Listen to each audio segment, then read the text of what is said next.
maybe it's time to tell my side of the story. Huh, champs? You see, there was a lawsuit pending, and as part of that arbitration, all parties were not allowed to speak publicly about the case. I respected those rules. My lawsuit against Twitch was eventually resolved, as you all know. But even then, as part of the settlement, all parties were still prohibited from speaking publicly about the case or the settlement. However, if one side violated that confidentiality, then the other side could respond. And again, champs, I respected all the confidential obligations.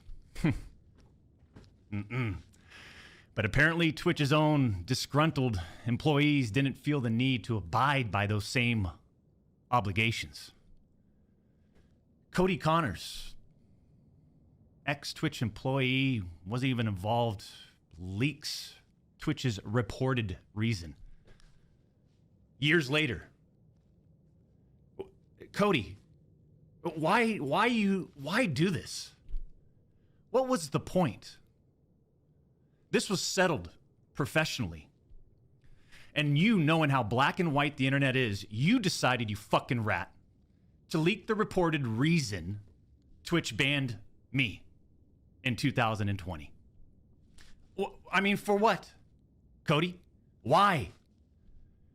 Did you not know the repercussions from spewing lies about the two-time? Did you not know the repercussions of accusing me, Cody Connors? You see, you don't know shit, and it was obvious from your tweet. You didn't have any firsthand knowledge of my dispute with Twitch. You said that I got banned from Twitch because I was sexting a minor through Whisper's messages? Do you even know what the legal definition of sexting is? I do. And yeah, I used Twitch's Whispers, but trust me, I wasn't sexting anyone. You also said the word minor, Cody. I even made sure that word was emphasized in my statement, edited, etc., just to make sure these so-called journalists would pick up on it. And boy, oh boy, did they ever, champs.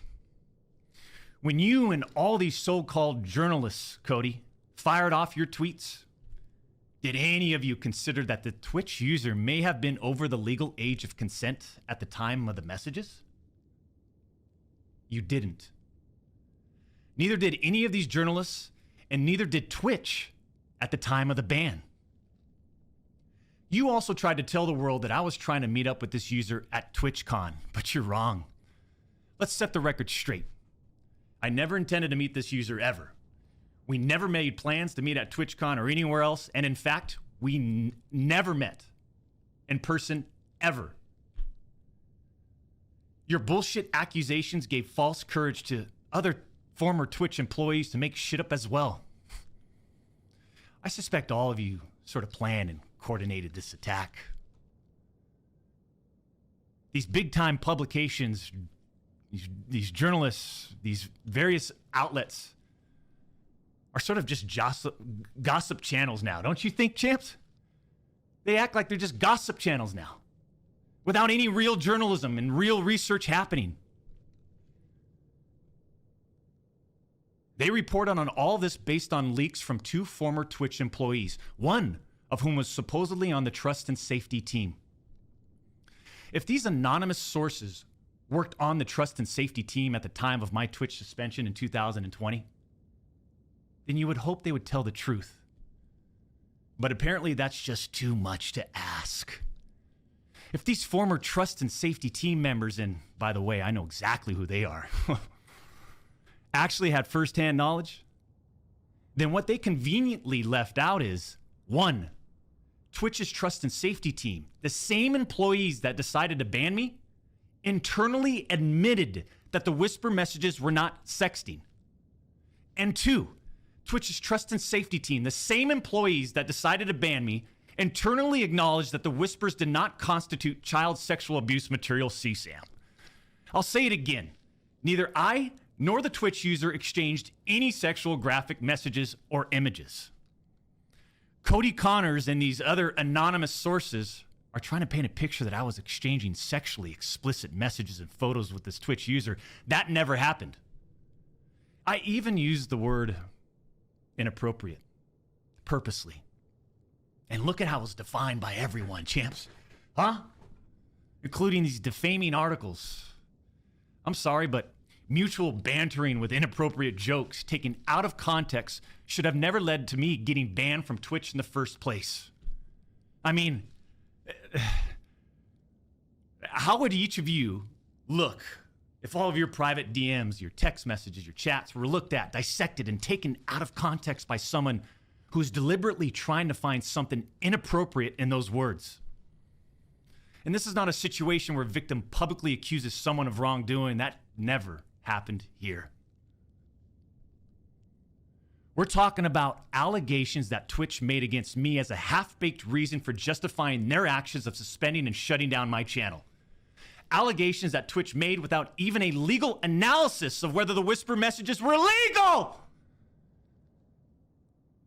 You see, I engage with my community. I engage with other streamers. And through Twitch Whispers, I communicate with Twitch users. Conversations that consisted of a variety of playing games and gaming politics, content creation, random stuff. This was the extent of my whispers with this Twitch user. On June 21st, 2020, my ex-Twitch partner manager learns that I exchanged whispers with the Twitch user. And I say ex-partner manager because for years, this guy didn't do anything for me, my community, or my channel. For years. I'm talking no front page love. You're talking about the face of the platform, right? Literally. The face of the platform. And I know Champions Club remembers this. We got zero front page love on the website. He was never on my channel. He didn't follow me on Twitter. He wouldn't even inform us about Twitch rival tournaments. We're talking about the two-time Twitch rival tournament. Oh, I'm sorry. Would you want to play in it? We got zero support from this guy. And it was just so obvious that he carried a grudge against the two-time.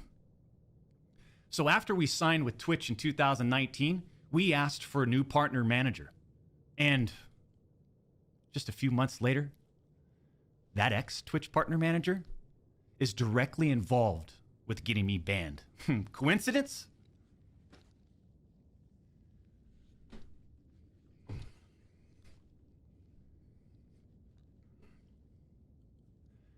The Twitch user tells the ex-Twitch partner manager that they do not want to report anything to Twitch. I'll repeat that sentence one more time just in case anybody missed that one. The Twitch user tells this ex-Twitch partner manager that they do not want to report anything to Twitch. But this ex-Twitch partner manager encourages the user and even directs them to file a report directly with Twitch, even though the user told him clearly that we never physically met anywhere and that no photographs were exchanged. On June 24th, 2020, Twitch's special operations team receives and reviews the user's report. They find no issues and determine that it did not warrant any further escalation to Twitch's law enforcement response team.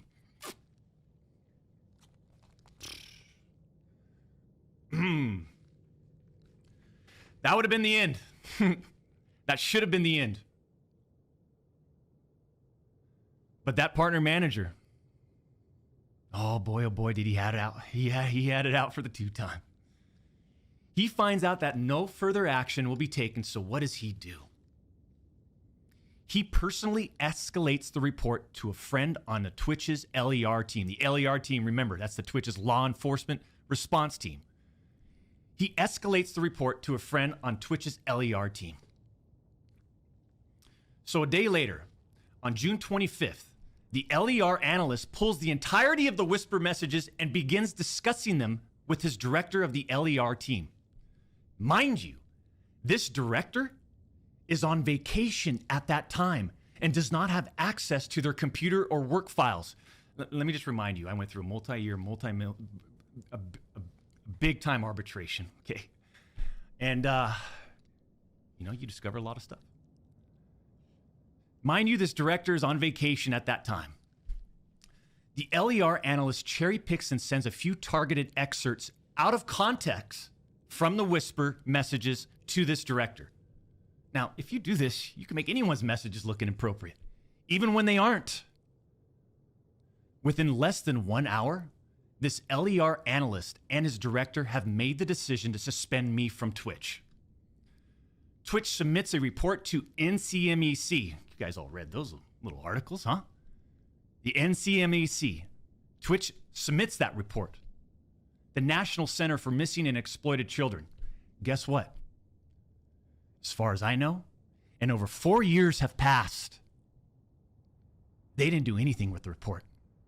As far as I know, they didn't escalate Twitch's report to law enforcement. Mind you, the same people that made this decision admit internally that the messages did not constitute sexting. The same people that made this decision at Twitch admit internally that the messages did not warrant any child sexual abuse material charge. Twitch makes this decision to terminate my contract and ban me while admitted they did not perform any legal analysis of whether the messages exchanged were illegal in any way. Twitch makes this decision to terminate my contract and ban me while admitting that they never investigated the age of consent in the jurisdiction where the user's messages were sent and received. Twitch makes this decision to terminate my contract and ban me without ever interviewing me, the user, or any other third party, including the partner manager. It's fucking unbelievable!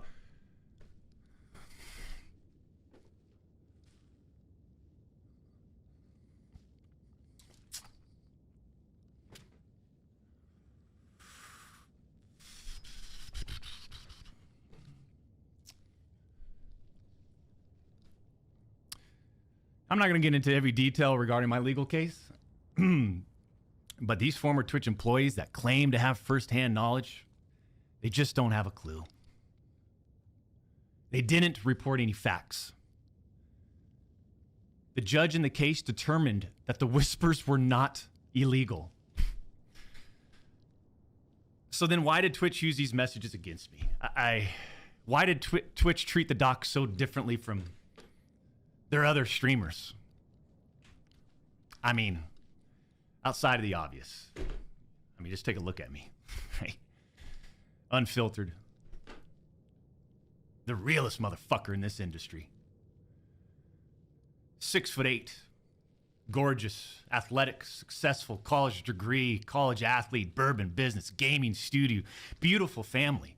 And trust me, we've worked hard for over a decade to improve as a person, a husband and father, and to get where we're at today. I mean, I'm in such a good place today.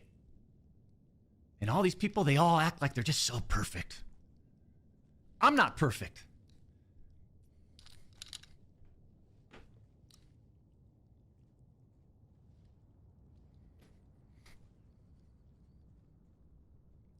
I don't claim to be perfect. Sometimes I do. But I also didn't do all the shit that they're saying I did. But then that doesn't make a story, right? They wanted media attention. The media wants controversy. And by sensationalizing all of this with big, inaccurate headlines like sexting and sexually explicit, you all got what you wanted at the expense of the two-time. The reality is, they wanted to cut down the doc. Plain and simple. Take a look at some of these horrendous acts of Twitch streamers that were never banned. I've got some examples right here. Example number 1. A streamer that frequently used the N-word while publicly streaming, which constitutes a violation of Twitch's policies if accompanied by hateful intent. Twitch scheduled a meeting with the streamer to ascertain his intent to determine whether his conduct was a violation of Twitch's policies, ultimately determining it was not a breach of Twitch's policies. Why wasn't I called into a meeting? Why wasn't my intent taken into consideration, champs? Example number 2. Streamer was reported for discussing doing things with deceased animals and discussing pedophilia, all while live streaming. Never suspended, but instead given a multi-million-dollar contract. Example number 3. Streamer was reported for a sexually explicit stream involving children and telling children to send Snapchats of them playing with themselves. Never suspended, but instead, given a multi-million-dollar contract. It's so obvious that certain Twitch executives, employees involved had personal biases against the doc and used all of this as an opportunity to terminate my contract. Go back and look at the timing of all this too. The doc's termination lines up with two preferable, profitable, and expensive streamers leaving Mixer. As soon as Twitch knew that Mixer had failed, and go look at the timing. These other expensive streamers needed a new streaming platform. So Twitch rushed through its decision to terminate the two-time. You see, I shouldn't even be banned from Twitch.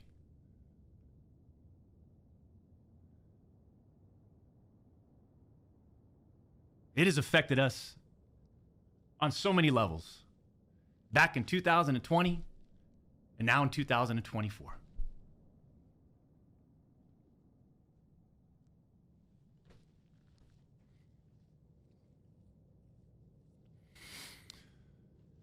And Cody, Connors, I just have to say it again.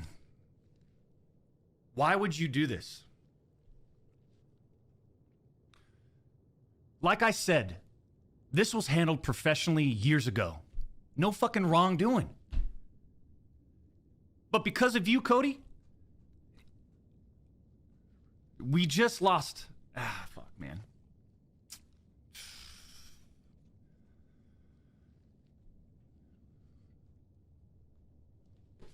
Unfortunately, we have to lay off people from Midnight Society. Right? Because of you, Cody.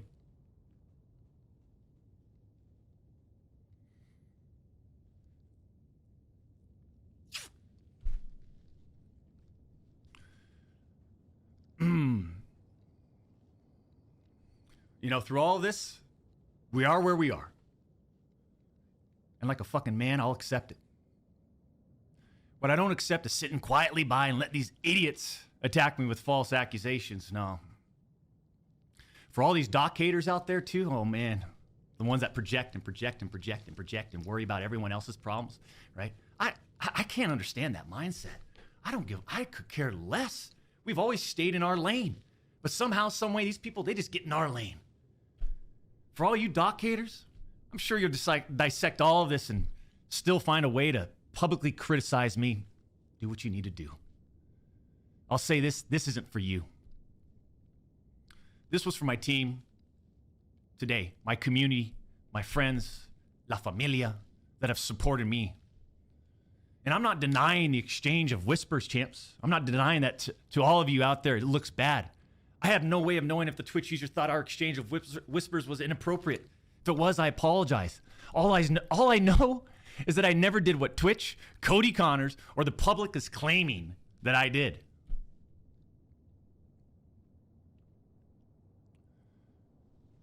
That's it. I'm not saying anything more about any of this, right? Unless I need to, because trust me, I have more I haven't disclosed. I just want to get back to what we do best. Put on a show and climb our way to the tippity top of the mountain, man. In our own lane.